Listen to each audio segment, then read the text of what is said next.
I'm trying to get in as many holiday hors d'oeuvres and appetizers, some ideas for you, and here's one of my favorites. It's a dry cured salmon Gravlax, and what we're going to do is use salt and sugar today in a dry cure method to cook this salmon by the strictest definition: coagulation of proteins, loss of moisture. The salmon will be cooked, but no heat will be applied to it at all.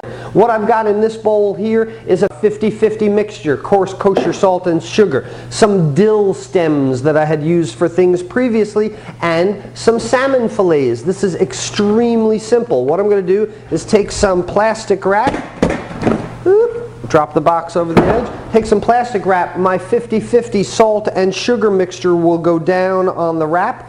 My first piece of on there, salt and sugar mixture on top of the salmon, my dill stems, or anything that you would like. I've seen people put dried cranberries or capers or anything like that. Some salt sugar mixture on top of that. My second piece of salmon making a sandwich, salt sugar mixture on top of that. And now what I'm going to do is wrap this up tightly in my plastic wrap.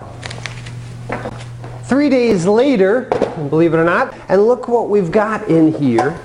Beside our salmon, which is much flatter and much smaller, as if we had cooked it. And then what I can do is take one of these bias cuts like this and roll it on my finger like that, and it starts to look like a rose. Let's take another nice long cut of the salmon as thinly as I can on an angle and continue my salmon rose this way around there. And I'll cut off a stem a little bit.